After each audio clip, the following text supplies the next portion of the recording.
Good morning दोस्तों। आज की क्लास में हम साइंस करने वाले हैं कंप्लीट, जिसमें भौतिक विज्ञान यानी फिजिक्स, जिसमें हम पढ़ेंगे मात्रक, मापन, गति के नियम, कार्य, ऊर्जा, शक्ति, गुरुत्वाकर्षण, ठोसों के यांत्रिक गुण, द्रवों के यांत्रिक गुण, ऊष्मा एवं तापमान, तरंगे, ध्वनि, विद्युत, चुंबकत्व, प्रकाशिक और बहुत सारी बातें हम आज कवर करेंगे। और साथ में कवर करने वाले हैं रासायनिक विज्ञान, जिसमें द्रव और उनके गुण, परमाणु संरचना, तत्वों का आवर्त वर्गीकरण, रासायनिक अभिक्रिया, अम्ल, क्षार और लवण, धातु, अधातु व मिश्र धातु, कार्बनिक रसायन, ईंधन, बहुलक, मानव निर्मित पदार्थ, ये सारे आज कवर करेंगे। और ऐसे ही जीव विज्ञान में हम जीव विज्ञान का परिचय, शाखाएं, जैविक वर्गीकरण, कोशिका विभाजन, वनस्पति विज्ञान, प्रकाश संश्लेषण, उत्तक, रुधिर, पाचन तंत्र, श्वसन तंत्र, उत्सर्जन तंत्र, परिसंचरण तंत्र, कंकाल तंत्र, तंत्रिका तंत्र, अंतःस्रावी तंत्र, प्रजनन तंत्र, पोषक पदार्थ, मानव रोग और आनुवंशिकता यानी हेरिडिटी, तो सारे क्लियर करेंगे आज जितने भी टॉपिक हैं। तो दिल थाम कर बैठे साथियों, नोटबुक, पेन, पेंसिल लेकर बैठे। महत्वपूर्ण जो नोट्स रहेंगे, टॉपिक रहेंगे, उनको नोट करिए ताकि एग्जाम की दृष्टि से वो आपको याद रहें। तो सबसे पहले बात करते लेते हैं हम जड़त्व की यानी इनर्शिया की। हम पढ़ रहे हैं पहले गति के नियम, लॉ ऑफ मोशन। तो इसमें क्या है, जड़त्व है वो किसी वह गुण है जिसके कारण वह अपनी अवस्था में होने वाले परिवर्तन का विरोध करता है। यानी जिसके कारण क्या होता है, अपनी अवस्था में होने वाले परिवर्तन का क्या करता है, विरोध करता है। मैं थोड़ा इसको जूम कर लेता हूं, होता ही नहीं इससे ज्यादा जूम। तो इसके अलावा उदाहरण में जल्दी चलती गाड़ी से अचानक उतरने पर यात्री क्या कर जाता है, गिर जाता है। तो वो जड़त्व के नियम के कारण ही गिरता है।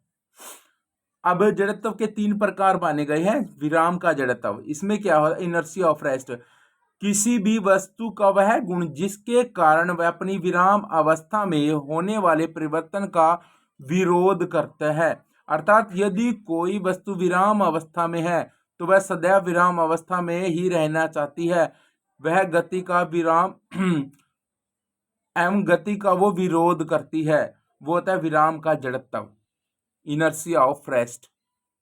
उदाहरण के लिए मैं बताता हूं कि अचानक गाड़ी चलने पर हम पीछे की ओर गिर जाते हैं, तो ये एक विरोध हो गया गति का। उसके बाद बात करें तो गति का जड़त्व यानी इनर्शिया ऑफ मोशन, किसी भी वस्तु का वह गुण जिसके कारण अपनी गतिज अवस्था में होने वाले परिवर्तन का विरोध करती है। किसी भी वस्तु का वह गुण जिसके कारण वह अपनी गतिज अवस्था में होने वाले परिवर्तन का विरोध करे, वो था गति का जड़त्व। उदाहरण के लिए चलती हुई गाड़ी में अचानक ब्रेक लग जाए तो यात्री आगे की ओर झुक जाते हैं, ये होता है गति का जड़त्व। अब दिशा का जड़त्व भी जान लेते हैं, इनर्शिया ऑफ डायरेक्शन, किसी भी वस्तु का वह गुण जिसके कारण वह अपनी दिशा में होने वाले परिवर्तन का विरोध करते हैं। मैंने दिशा में परिवर्तन होगा, उसका विरोध होना। जैसे कि एक इलेक्ट्रॉन दूसरे इलेक्ट्रॉन से टकरा कर अपनी दिशा बदल देता है, परिवर्तन कर लेता है उसमें, या अन्यथा वे एक ही दिशा में ही गति करते रहते हैं। तो वो 3 जड़त्व के नियम पढ़े हमने। तो आगे चलते हैं। अब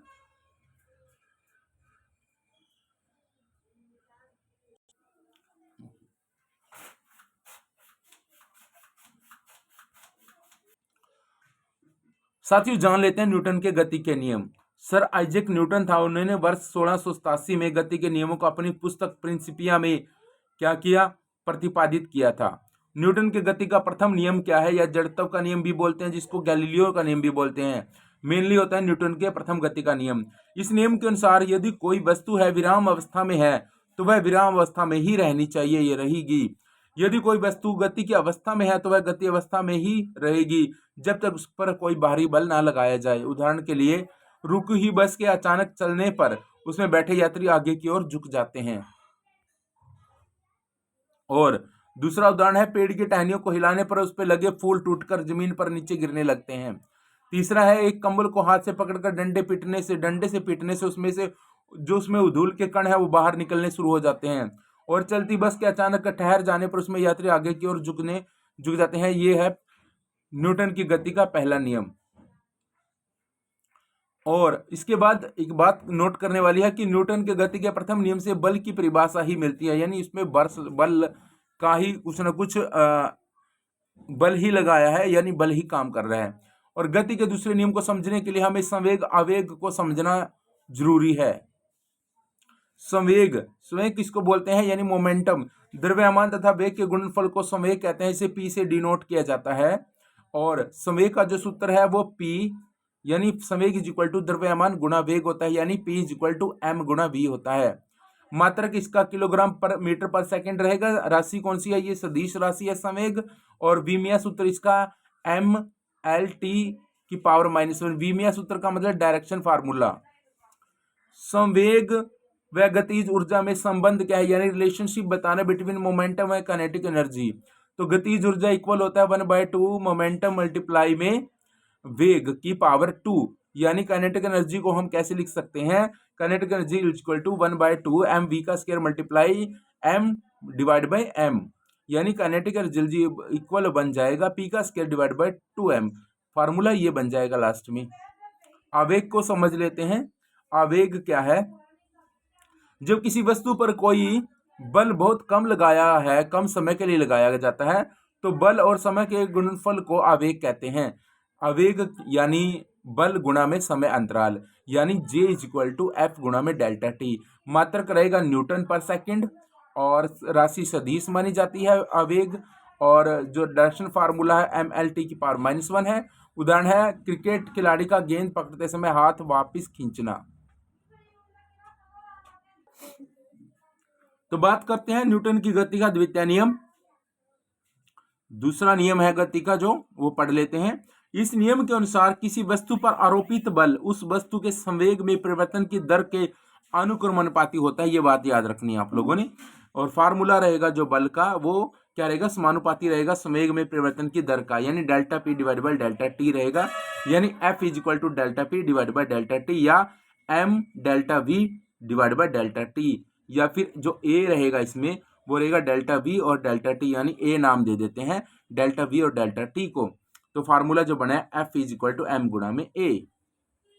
नोट करने वाली बात यह है कि न्यूटन की गति के द्वितीय नियम को बल का सूत्र प्राप्त करता है। अब जो 1 न्यूटन है, ये भी जान लो, 1 न्यूटन है 10 की पावर 5 डाइन के इक्वल होता है। न्यूटन की गति का तृतीय नियम जान लेते हैं, थर्ड लॉ ऑफ मोशन। इस नियम के अनुसार प्रत्येक क्रिया के बराबर परंतु विपरीत दिशा में एक प्रतिक्रिया होती है। अर्थात यदि कोई वस्तु किसी दूसरी वस्तु पर कोई बल लगाती है तो दूसरी वस्तु भी उसकी पहली वस्तु पर उतना ही बल लगाती है। जैसे कि बंदूक से गोली चलाते समय पीछे की ओर झटका लगना, नाविक के नाव में से आगे की दिशा में कूदने पर नाव का पीछे की ओर हटना, और कुएं से पानी खींचने समय रस्सी टूटने पर व्यक्ति का पीछे की ओर गिरना। ये तीनों नियम है न्यूटन की गति का तृतीय नियम में।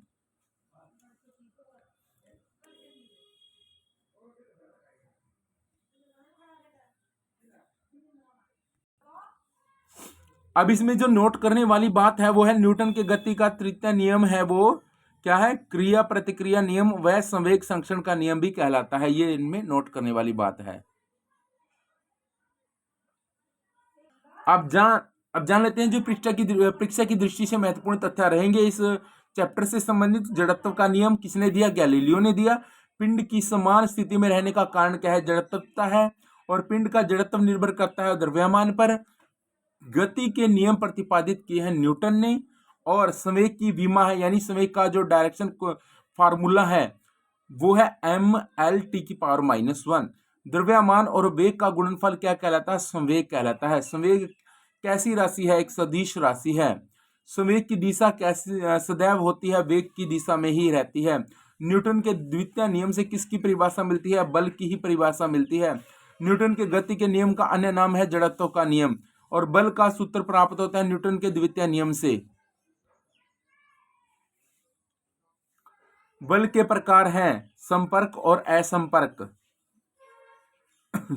बल के क्या प्रकार हैं? संपर्क और असंपर्क। संपर्क बलों में शामिल है पेशीय बल, घर्षण बल और स्प्रिंग बल। उसके बाद प्रकृति में कभी अकेला नहीं पाया जाता है, बल अकेला नहीं पाया जाता। द्रव्यमान और त्वरण का गुणनफल कहलाता है, बल कहलाता है। बल और समय अंतराल के गुणनफल को क्या कहते हैं? आवेग कहते हैं। और जो आवेग का ऐसा ही मात्रक है, न्यूटन पर सेकंड है या किलोग्राम मीटर पर सेकंड माना गया है। आवेग का आयाम समान होता है रेखीय समय के कारण। आवेग की विमा है mL/-1, यानी डायरेक्शन कोसाइन है जो आवेग का, वो mL/-1 है। बंदूक चलते समय पीछे की ओर झटका लगना न्यूटन का तृतीय नियम है, और न्यूटन के तृतीय नियम का अन्य नाम है क्रिया प्रतिक्रिया नियम है।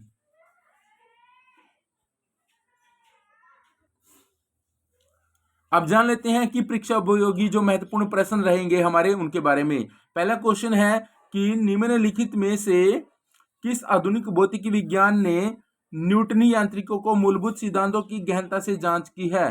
तो वो अल्बर्ट आइंस्टीन ने मूलभूत जांच की है गहनता से। अच्छा, कौन सा नियम है? कहता है कि यदि कोई वस्तु विराम अवस्था में है या एक सीधी रेखा में नियत चाल से चल रही है तो वह विराम अवस्था ही रहेगी, एक सीधी रेखा में नियत चाल से चलती रहेगी जब तक उस पर कोई बल ना लगाया जाए। तो ये कौन सा नियम है? तो ये न्यूटन का पहला नियम है। न्यूटन की जो गति का ये पहला नियम है। उसके बाद बात करें कि गति के नियम या वस्तुओं के गतिशील होने की स्थिति में उनके व्यवहार का वर्णन करना, उन नियमों के अनुरूप का श्रेय निम्नलिखित में से किसे दिया गया है? तो ये आइजैक न्यूटन को दिया गया है। निम्नलिखित में से किस सदिश राशि का आयाम अदिश राशि यानी कार्य के समान है? तो वो है बलागुण।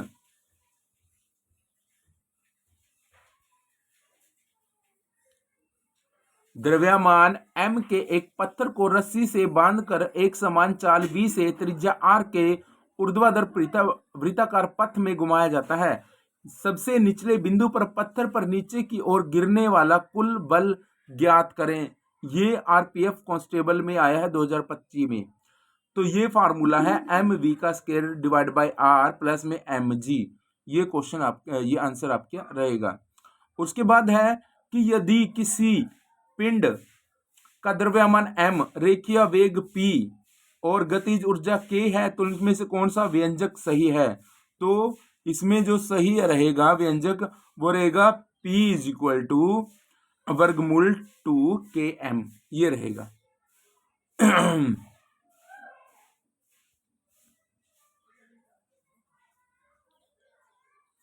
बात करते हैं लोटनिक और सर्पी घर्षण के संबंध में से कौन सा कथन सही है?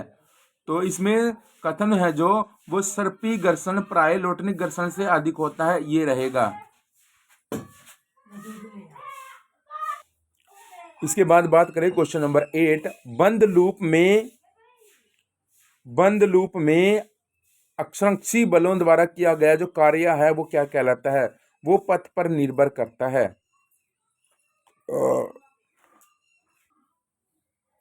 बात करें तो हम गति के नियम के अनुसार संवेग परिवर्तन की दर डैश के समानुपाती होती है, तो वो बल के समानुपाती होती है, बल के।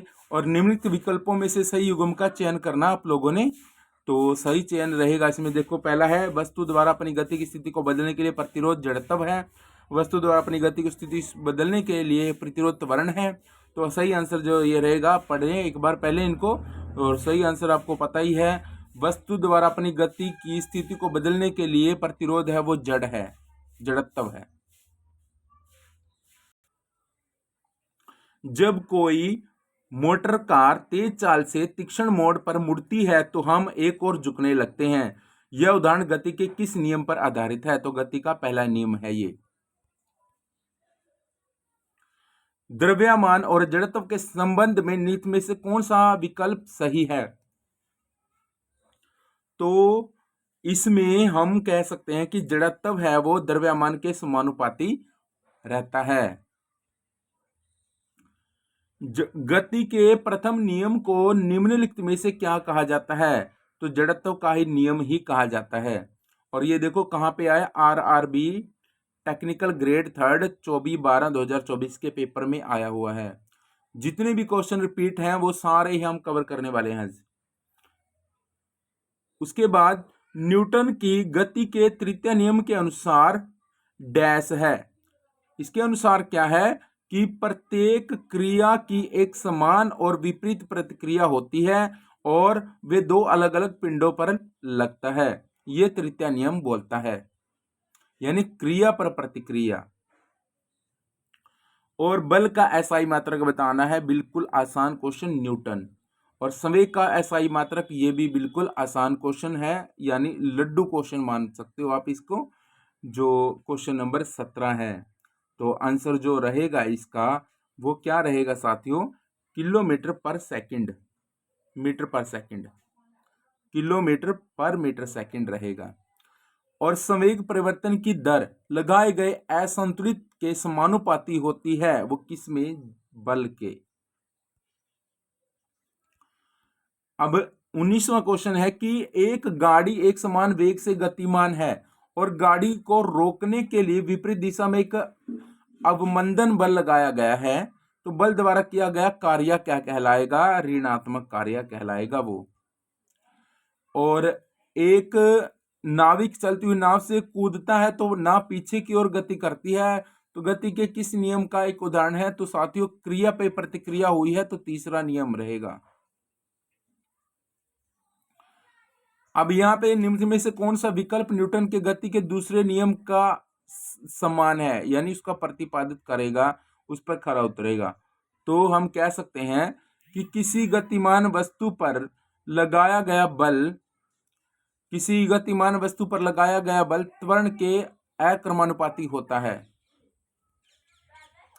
22वां क्वेश्चन कवर करते हैं, संवेग के किसके गुणनफल के रूप में व्यक्त किया जाता है, संवेग को किसके गुणनफल के रूप में दिखाया जाता है, तो संवेग को द्रव्यमान एवं वेग के गुणनफल के रूप में दिखाया जाता है, यानी संवेग इज इक्वल टू द्रव्यमान गुणा वेग होता है। अब जो रॉकेट होता है, रॉकेट डैश के संरक्षण पर सिद्धांत पर कार्य करता है, जो यानी गति का पहला नियम है, दूसरा नियम है, तीसरा, ये बताएं आप। 23वां क्वेश्चन है आपका साथियों, तो जो रॉकेट है वो किस पे आधारित है, वो संवेग पर आधारित है, ये चीज बतानी थी आपने।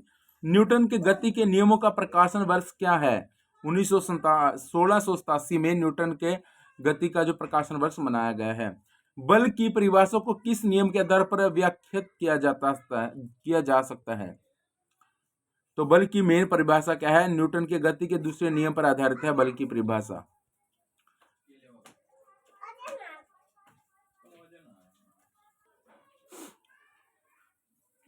तो बात करते हैं बल का CGS मात्रक क्या है, तो डाइन है जो बल का CGS मात्रक है। और न्यूटन का प्रथम नियम किस नाम से जाना जाता है, जड़त्व का नियम के नाम से जाना जाता है। F is equal to ma किस नियम को दर्शाता है, तृतीय नियम को दर्शाता है, द्वितीय नियम, सॉरी तृतीय, फोर्स को दर्शाता है ना जो बल को, वो द्वितीय नियम ही है। जड़त्व किस पर निर्भर करता है, द्रव्यमान पर निर्भर करता है। न्यूटन का तृतीय नियम किससे संबंधित है, क्रिया और प्रतिक्रिया पर संबंधित है। जब शुद्ध बल शून्य होता है तब वस्तु समान वेग से ही चलती रहती है। और बल के कारण क्या होता है, बल गति में परिवर्तन होता है, रूप में भी परिवर्तन होता है, दिशा में भी परिवर्तन, तीनों में परिवर्तन होता है, यानी उपरोक्त सभी रहेगा।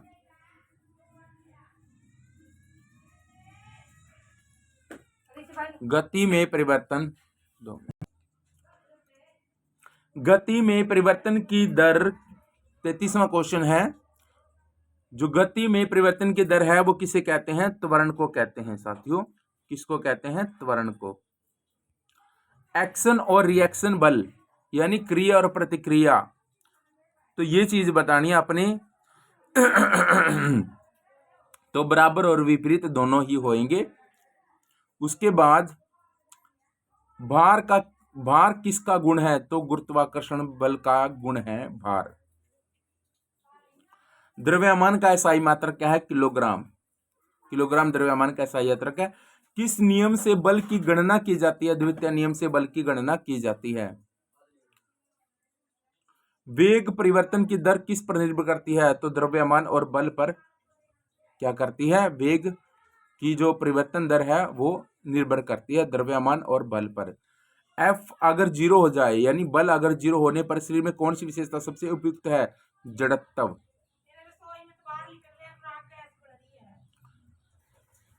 हर क्रिया की समान एवं विपरीत प्रतिक्रिया होती है, यह किसका कथन है? यह न्यूटन का कथन है। हर क्रिया की समान एवं विपरीत प्रतिक्रिया होती है। किस नियम की सहायता से रॉकेट कार्य करते हैं? तृतीय नियम की सहायता से रॉकेट है वो कार्य करते हैं।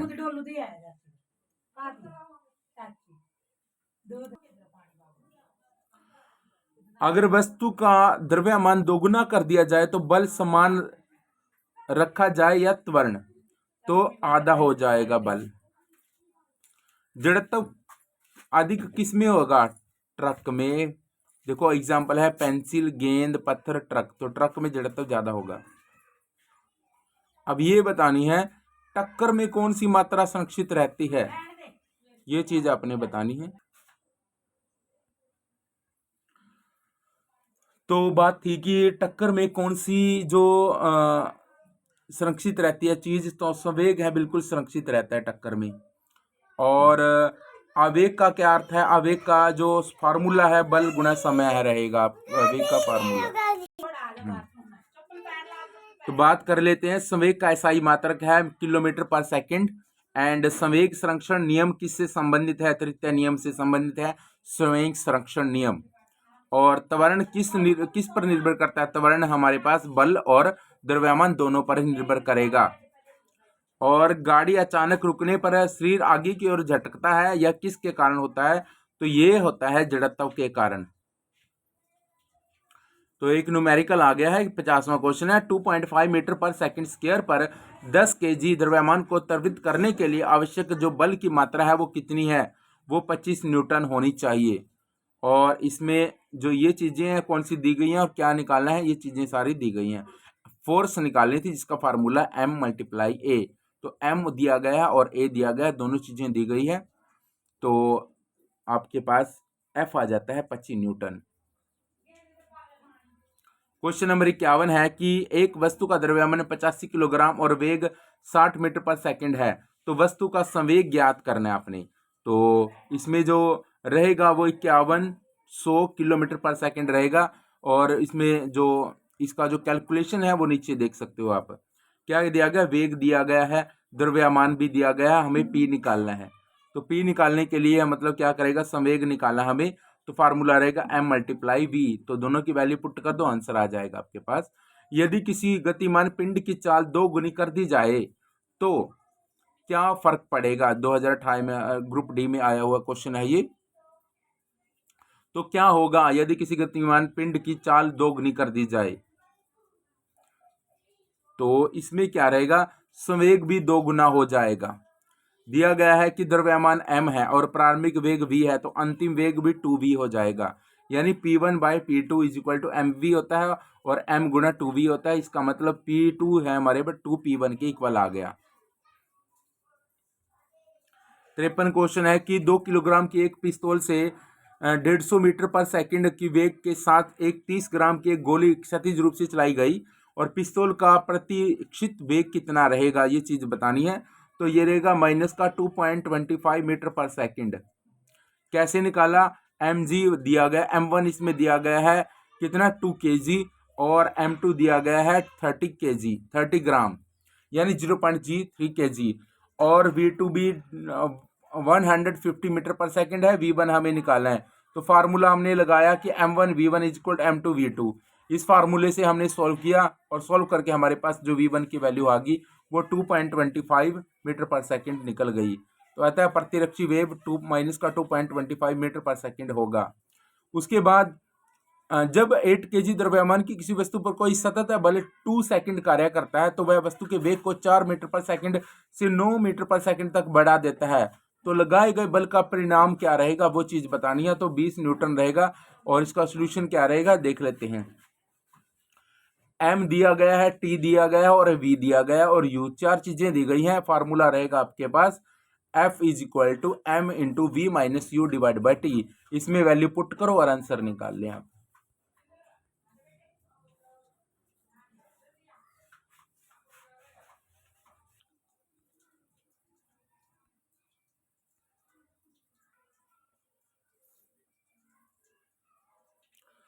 तो साथियों बात करते हैं हम कार्य, ऊर्जा एवं शक्ति की। तो कार्य है साथियों किसको बोला जाता है? किसी वस्तु पर लगाए गए बल और बल की दिशा में हुए विस्थापन के गुणनफल को कार्य कहते हैं। ये बात को नोट करें, यदि किसी दीवार पर बल लगाया जाए और वह अपनी स्थिति में विस्थापित ना हो तो इस स्थिति में कोई कार्य नहीं होगा।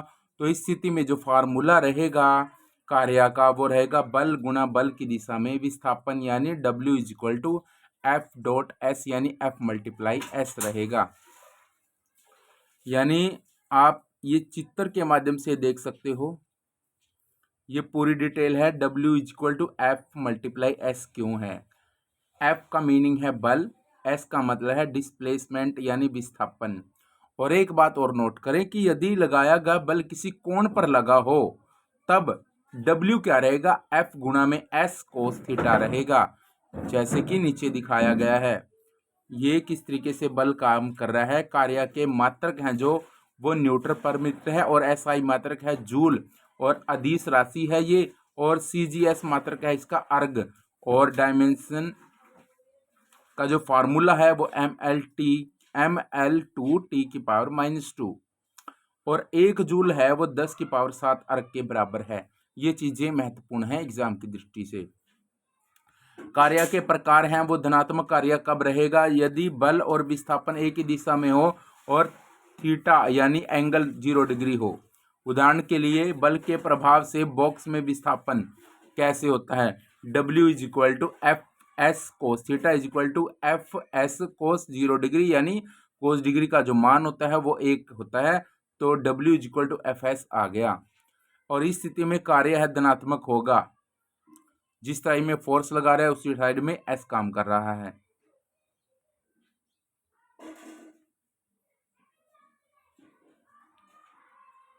अब बात कर लेते हैं शून्य कार्य की। यदि बल और विस्थापन एक दूसरे के लंबवत हो तो थीटा 90 डिग्री बनता है, यानी कोण 90 डिग्री का रहता है।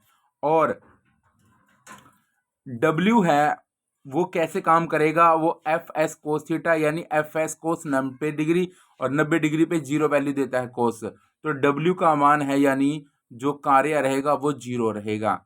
उदाहरण के लिए क्षैतिज दिशा में खिसकाए जा रहे बॉक्स पर गुरुत्वाकर्षण द्वारा लगाया गया बल वो यही काम करेगा, यानी कार्य क्या रहेगा? शून्य रहेगा। और यहाँ गुरुत्वाकर्षण बल पर विस्थापन के बीच है 90 डिग्री का कोण रहेगा। आप चित्र में देख सकते हो गुरुत्वाकर्षण बल कैसे काम कर रहा है, फोर्स और विस्थापन कैसे काम कर रहे हैं। उसके बाद इस स्थिति में कार्य शून्य रहेगा, ये आपको पता है। ऋणात्मक कार्य कब माना जाएगा? यदि लगाया गया बल और वस्तु में विस्थापन विपरीत दिशा में हो, यानी थीटा हमारे पास कितना का बनना चाहिए? 180 डिग्री का बनना चाहिए, यानी W हमारे पास जो एफ एस होता है कोस 180 बनेगा, और एफ एस को जो कोस 180 की वैल्यू होती है वो -1 होती है, यानी W हमेशा -FS रहेगा। उदाहरण के लिए क्षैतिज दिशा में खिसकाए जा रहे बॉक्स पर विपरीत दिशा में लगने वाला घर्षण बल होता है। तो घर्षण बल कैसे काम कर रहा है? फ्रिक्शन फोर्स है जो कैसे काम कर रहा है, चित्र में देख सकते हो आप। अब कुली वाले प्रश्न आ गए हैं, यानी 10N का भार केवल एक कुली 5 मीटर तक चलता है, तो ज्ञात कीजिए कि कुली द्वारा किया गया कार्य, गुरुत्व द्वारा किया गया कार्य, और F कितना है? 10 न्यूटन है, तो S 5 न्यूटन है, और थीटा 0 डिग्री, दोनों ही एक दिशा में रहेंगे।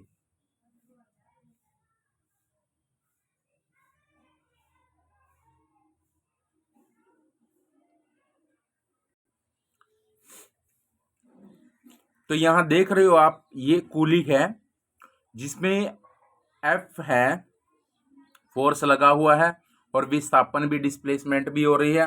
तो यहाँ पे जो W है जो कार्य हो गया वो एफ एस कोस थीटा बना है, और 10 यहाँ पे जो कार्य हो रहा है वो 10 × 5 और कोस 0 बनेगा, यानी 50 गुना में 1 बनेगा, तो क्या बनेगा? W की जो वैल्यू आएगी 50 जूल रहेगी। तो साथियों, गुरुत्व द्वारा किया गया जो कार्य है उसको कैसे निकालेंगे, तो F इसमें 10 न्यूटन रहेगा, S 5 मीटर रहेगा और थीटा 90 डिग्री रहेगा। तो यानी गुरुत्व द्वारा लगाया जाने वाला जो बल है वह सदैव नीचे की दिशा में ही दिखाई देगा, यानी लंबवत रहेगा वो। और इस सिचुएशन में जो W रहेगा वो FS कोस थीटा रहेगा, यानी 10 मल्टीप्लाई 5 मल्टीप्लाई कोस 90 रहेगा। और जिसकी वैल्यू यहाँ पे W की जो वैल्यू है 0 आ जाएगी, क्योंकि कोस 90 डिग्री क्या होता है, 0 वैल्यू देता है। तो अब बात कर लेते हैं कि अतः जो कूली द्वारा किया गया कार्य वो शून्य नहीं होगा, क्योंकि बल्कि कूली पर गुरुत्व द्वारा किया गया कार्य शून्य होगा। कूली द्वारा किया गया कार्य शून्य नहीं है, कूली पर गुरुत्व द्वारा किया गया कार्य शून्य है। तो ऐसे में एक बात नोट करें कि ऐसे प्रश्नों में प्राय हम कूली द्वारा किया गया कार्य वो शून्य समझ लेते हैं, ताकि जो कि हमारा गलत हो जाता है। तो कार्य के अन्य मात्रक जो है वो भी जान लेते हैं। एक अर्ग होता है 10 की पावर -7 जूल, एक कैलोरी होती है 4.184 जूल, और एक किलोवाट घंटा 3.6 10 की पावर 6 जूल के इक्वल होता है। और एक जो इलेक्ट्रॉन वोल्ट होता है वो 1.6 10 की पावर -19 जूल होता है। आप परीक्षा की दृष्टि से जो महत्वपूर्ण जो बिंदु है हमारे वो जान लेते हैं। बल और विस्थापन का गुणनफल क्या कहलाता है, कार्य कहलाता है। कार्य कैसी राशि है, अदिश राशि है। कार्य का मात्रक क्या है, जूल है। शून्य काल में बल व विस्थापन के मध्य कोण होता है 90 डिग्री का, और यदि बल और विस्थापन विपरीत दिशा में हो तो कार्य होगा ऋणात्मक। और एक अर्ग कितने जूल के बराबर होता है, 10 की पावर -7 के बराबर होता है। बात कर लेते हैं ऊर्जा की। ऊर्जा क्या है, किसी भी वस्तु द्वारा कार्य करने की जो क्षमता होती है उससे ऊर्जा कहते हैं। यदि कोई भी वस्तु ऊर्जा के कारण ही कार्य करती है, यानी हम कह सकते हैं अभी कोई भी वस्तु जब कार्य करती है तो ऊर्जा के कारण ही वो कार्य करती है। जब तक ऊर्जा है तब तक कार्य होगा। SI मात्रक क्या रहेगा, जूल रहेगा। CGS मात्रक अर्ग रहेगा। और अदिश राशि है ये ऊर्जा और कार्य या ऊर्जा के कुछ अन्य मात्रक भी हैं, 1 वोट सेकंड 1 जूल के, 1 वोट घंटा 3600 जूल यानी 3600 जूल, या 3.6 10 की पावर 7 10 की पावर 3 जूल। और 1 किलोवाट जो रहेगा वो रहेगा 3.6 गुणा 10 की पावर 6 जूल। नोट करें, कार्य और ऊर्जा के मात्रक समान होते हैं। अब ऊर्जा के प्रकार के बारे में जाने तो हम ऊर्जा के जो प्रकार हैं वो है गतिज ऊर्जा, स्थितिज ऊर्जा, नाभिकीय ऊर्जा, तापीय ऊर्जा, पवन ऊर्जा। और हमारे पाठ्यक्रम में केवल गतिज एवं स्थितिज ऊर्जा ही है। यांत्रिक ऊर्जा है जो मैकेनिकल एनर्जी, हम उसके बारे में जानते हैं। यांत्रिक ऊर्जा में हम बात करें तो यांत्रिक जो कार्य है, जो ऊर्जा प्राप्त होती है यांत्रिक कार्य द्वारा जो ऊर्जा प्राप्त होती है उसे यांत्रिक ऊर्जा कहते हैं। यांत्रिक ऊर्जा दो प्रकार की है, गतिज ऊर्जा, स्थितिज ऊर्जा, यानी काइनेटिक और पोटेंशियल एनर्जी। यदि गतिज ऊर्जा और स्थितिज ऊर्जा के योग को किसी निकाय की यांत्रिक ऊर्जा प्राप्त हो तो अर्थात यांत्रिक ऊर्जा है वो किससे बनी है, गतिज ऊर्जा और स्थितिज ऊर्जा दोनों से मिलकर यांत्रिक ऊर्जा बनती है। उसके बाद बात करें तो यानी मैकेनिकल एनर्जी की बात कर रहे थे हम। मैकेनिकल एनर्जी किससे बनती है, kinetic energy plus potential energy. अब जो गतिज ऊर्जा है यानी काइनेटिक एनर्जी है उसमें क्या है, यदि किसी पिंड में उसकी गति के कारण कार्य करने की क्षमता होती है तो वह गतिज ऊर्जा कहलाती है। उदाहरण, सड़क पर चलती कार, दौड़ता घोड़ा, बहता पानी आदि ये गतिज ऊर्जा के उदाहरण है। फार्मूला जो रहेगा काइनेटिक एनर्जी का 1/2 mv का स्क्वायर रहेगा, परीक्षा की दृष्टि से महत्वपूर्ण है। इसमें m क्या है, द्रव्यमान है यानी मास है, और v हमारी वेलोसिटी है यानी वेग है।